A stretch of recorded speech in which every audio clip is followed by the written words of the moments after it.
Wala akong utang na loob sa'yo, inyo. Pero kayo, malaki ang utang nyo sa akin.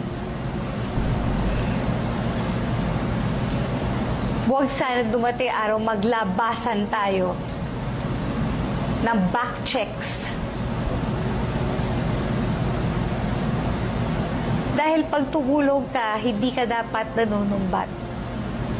Pero kapag ka nakalimot ka at nananakot ka, huwag mo antayin pabayarin ko sa'yo.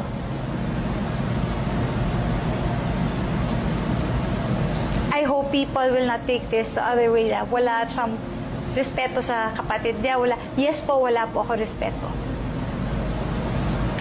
Respect is earned.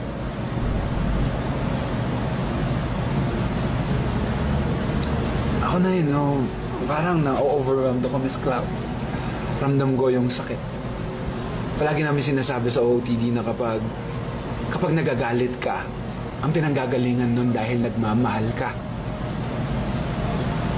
Sana ako, I'm praying na makuha ng puso mo na maintindihan at maramdaman niya na ang pinanggagalingan nito ay pagmamahal. Sana malaman nila yun. I'm sorry sa fans ko na, we have to wash our dirty linen in public, but I have to eh. For my children's sake, mag-isa lang ako. Wala akong katuwang eh. So again, if you wanna bring up whatever you did to me, whatever I did, how many years ago, tatanggapin ko.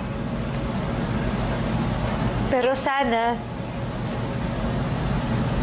malaman ng mga kapatid ko, wala akong ibang ginusto, kundi panadaliin ang buhay ninyo para sa inyo.